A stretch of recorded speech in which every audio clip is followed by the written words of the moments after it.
آج ہم بات کریں گے اس خاص ڈش کی جو دنیا کی تہذیبوں اور ثقافتوں کی پسندیدہ رہی۔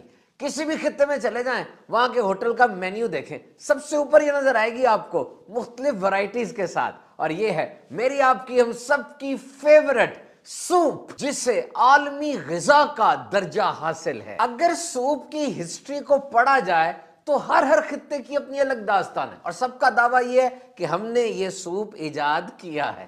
بظاہر تو ایسا لگتا ہے کہ جب سے انسان نے کھانا پکانا شروع کیا ہے تب سے ہی سوپ ہماری غذا کا حصہ رہا ہے۔ تاریخ تو بہت پرانی ہے لیکن فنڈامنٹل سیم ہی ہے، یعنی آج سے ہزاروں سال پہلے والا سوپ اور آج والا سوپ وہ تقریباً ایک جیسے ہی ان کی بنیادیں ہیں، بس جس ملک میں جو چیز زیادہ تھی انہوں نے سوپ میں وہ ڈال دی، جہاں آلو تھا آلو ڈال دیا، جہاں مٹر تھے مٹر ڈال دیا۔ بعض مقامات پر سوپ ایک سٹیپل فوڈ ہے، یعنی ایسا کھانا جو باقاعدگی سے کھایا جاتا ہے روزانہ، جیسے ڈبل روٹی، روٹی چاول وغیرہ، اور بعض جگہوں پر تو کھانے سے پہلے سوپ سرو کرنا بہت ضروری سمجھا جاتا ہے، اور بعض مقامات پر تو یہ موڈ کے مطابق ہوتا ہے، یعنی اگر خوش ہیں تو فلاں سوپ لے آؤ، اور اگر اداس ہے یعنی موڈ بدل گیا تو سوپ کی ٹائپ بھی بدل گئی۔ بارش ہو رہی ہے وہ فلاں سوپ چلے گا آج تو۔ دنیا میں سوپس کی کتنی ٹائپس ہیں، کتنی قسم کے، کوئی حساب نہیں ہے۔ تھک اور کلیئر سوپ، ہاٹ اور کولڈ سوپ بھی ہوتا ہے۔ اٹلی میں ایک کہاوت ہے، سوپ ڈز 7 things، سوپ یہ 7 کام کرتا ہے۔ پیاس بجھاتا ہے، بھوک مٹاتا ہے، اس سے پیٹ بھر جاتا ہے، کھانے کو جلدی ہضم کر دیتا ہے، دانت چمک جاتے ہیں، اور سوپ پینے سے گال پر ایک اچھا رنگ آ جاتا ہے، سوپ پینے سے نیند بھی اچھی آتی ہے۔ ایک دلچسپ سوال، سوپ کھایا جاتا ہے یا پیا جاتا ہے؟ یہ تو اس بات پر ڈیپینڈ کرتا ہے کہ آپ سوپ کہتے کس کو ہیں۔ اگر یہ کپ سے چائے کی طرح ہے تو پی لیجئے، اور اگر یہ گوشت سبزیوں سے بھرا ہے تو چمچ سے کھا لیجئے۔ ویسے کہا جاتا ہے کہ یہ سوپ چمچ کی بھی ایجاد سے پہلے کی آئٹم ہے، اس وقت یہ ڈائریکٹ ہی پیا جاتا تھا، اب تو اس کے لیے خاص چمچ ہوتے ہیں نا۔ اور ویسے مختلف زبانوں میں بھی فرق ہے، کچھ جگہوں پر سوپ کے لیے ایٹنگ کا، کھانے کا لفظ استعمال ہوتا ہے، اور کچھ زبانوں میں ڈرنکنگ کا لفظ استعمال ہوتا ہے۔ اچھا، کیا آپ جانتے ہیں کہ یہ لفظ ریسٹورنٹ، یہ ہوٹل ریسٹورنٹ،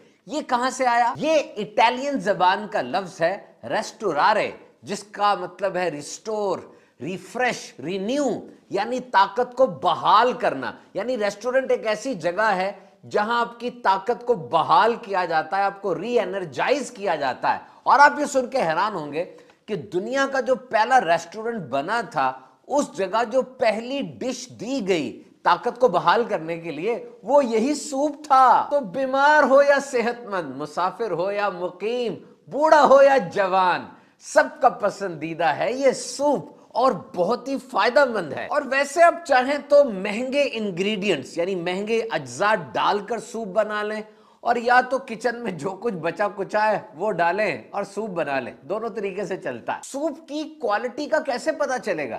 اس کے فلیور یعنی ذائقے سے، رنگ اور اس کی پریزنٹیشن سے۔ بہت سی چیزیں ڈالی ہیں نا، تو ایسا نہ ہو کہ کسی ایک چیز کا ذائقہ آ رہا ہو، بلکہ سب اس انداز سے گھل مل جائیں، بلینڈ اور کمپلیمنٹ ہو جائیں، اس کو فل فلیورڈ سوپ کہا جاتا ہے۔ ویجیٹیبلز ڈالی ہیں تو ہر سبزی کا رنگ نکھرا نکھرا نظر آئے، اور ہر سبزی ایک ہی سائز میں کٹی ہو۔ تو جناب یہ ڈاکٹرز، نانی، دادی، امی، ابو، اہم ترین لوگ ہیں نا ہماری زندگی میں، یہ سوپ ہی تو ریکمینڈ کرتے ہیں سارے کہ ٹھنڈ ہے، نزلہ زکام کھانسی کا علاج کرنا ہے، سوپ بنا کے پیو، بیماری سے اٹھے ہو، کمزوری ہے، سوپ پیو، تو سوپ پیجئے نا۔ اور سوپ سردیوں میں یعنی ونٹر سیزن میں ہی زیادہ ہوتا ہے، اس لیے کہ یہ گرم ہوتا ہے، اور جو چیزیں اس میں ڈلتی ہیں وہ عام طور پہ سردیوں میں ہی ہوتی ہیں۔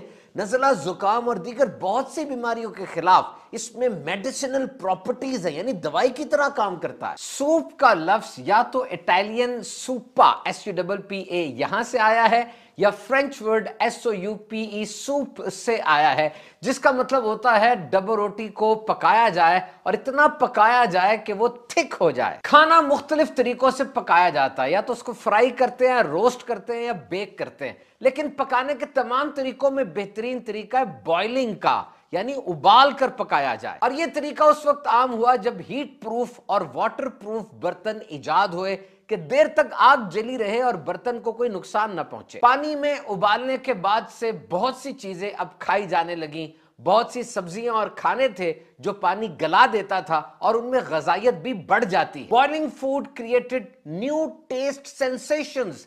کھانے کو جب ابالا جاتا ہے اس میں خاص قسم کا زبردست ذائقہ بھی آ جاتا ہے. اور سوپ یہ تو ابلتا ہی ہے نا. 1882 میں ایک کتاب شائع ہوئی, اس میں سوپ کے بارے میں لکھا تھا کنوینئنٹ, اکنامک, ہیلتھ فل, یعنی بہت آسان ہے اس کو بنانا, بہت سستا ہے اس کو بنانا اور بہت جلدی یہ بن جاتا ہے. It must be skillfully prepared so that it can please your eye and gratify the plate. بڑے ماہرانہ انداز سے سوپ کو پکائیے گا تاکہ یہ آپ کی نظر کو بھلا لگے اور پلیٹ پر بھی اچھا لگے. تاریخ میں ایک ایسا شیف بھی آیا ہے, شیف سے مراد وہ بندہ جو کھانا پکانے کا ماہر ہوتا ہے, جسے کنگ آف شیفز اور شیف آف کنگز کہا جاتا تھا, یعنی تمام کھانا پکانے والوں کا بادشاہ اور بادشاہوں کا شیف. اس نے 30 سال کے اندر 17 کک بکس لکھی, یعنی وہ کتابیں جن میں کھانے کی ترکیبیں لکھی جاتی ہیں, اور ان میں 700 مختلف انداز سے سوپ پکانے کے طریقے بھی لکھے. اس کے مطابق soup can do more to lift the spirit and stimulate the appetite than any other form of food. یعنی بھوک لگانے والی اور موڈ کو فریش کرنے والی کوئی ڈش سوپ کا مقابلہ نہیں کر سکتی جناب, اگر سوپ کو صحیح طریقے سے پکایا گیا ہو. It's a food for thought, یہ سوچوں کو نیا کر دیتا ہے. تاریخ میں بہت سے مقامات پر جب قحط پڑا تو سوپ نما چیز, شوربہ وغیرہ وہی تقسیم کیا گیا کیونکہ سستا ہوتا اور بہت سی مقدار میں تیار کیا جاتا. اس حوالے سے دلچسپ واقعہ ہے, نبی کریم صلی اللہ تعالی علیہ وسلم کے پردادا حضرت ہاشم, جن کا اصل نام تو کچھ اور تھا, بہت ہی سخی, بہت ہی بہادر اور بہت ہی زبردست پرسنالٹی کے مالک تھے. ایک سال عرب میں شدید قحط پڑا اور لوگ دانے دانے کے محتاج ہو گئے,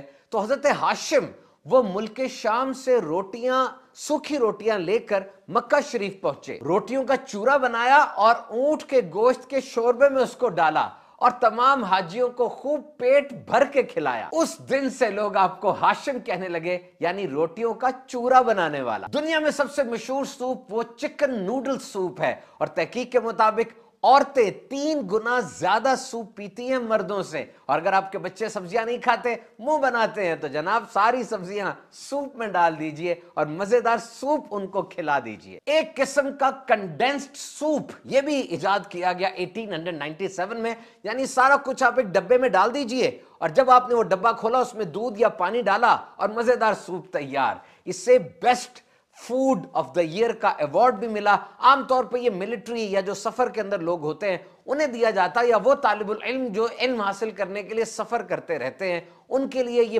پاکٹ سوپ بڑا زبردست تھا. جدید دور میں یہ سوپ ایک تجرباتی ڈش ہے, یعنی نئی نئی چیزیں ڈال کر منفرد انداز سے پکانے کی کوشش کی جاتی ہے. اگر تجربہ کامیاب ہو جائے پھر تو ٹھیک ہے, اور اگر ناکامیاب ہو تو پھر جو سوپ کے نام پر پکا ہے وہ سب کو کھانا بھی ہوتا ہے. عام طور پہ سوپ کو سردیوں کا کھانا کہا جاتا ہے, ونٹر فوڈ کہا جاتا ہے, اور ایسا ہے بھی کہ یہ گرم سوپ سردیوں میں جسم کو گرم کرتا ہے, اور جو چیزیں سوپ میں ڈلتی ہیں وہ سردیوں میں زیادہ اگتی ہیں. بہت سی تحقیقات کے مطابق سردیوں میں ہونے والے فلو, نزلہ, زکام میں بھی یہ سوپ اچھی قوت مدافعت فراہم کرتا ہے. سوپ کھانے کے 5 مختصر فوائد سنیے. Soup is power packed with nutrients. آپ کا ڈیلی کا جو کوٹا ہے سبزیوں کا اور غذائیت کا, سوپ انہیں پورا کر دیتا ہے. Inexpensive, easy to prepare and comfortable food. بڑی جلدی پک جاتا ہے, سستا ہے اور سب کے لیے آسان ہے اس کو پکانا. They keep you hydrated. یہ پانی کی کمی بھی پوری کرتا ہے. امیون سسٹم, ڈیزیز فائٹنگ کے لیے یہ سوپ مختلف بیماریوں کے خلاف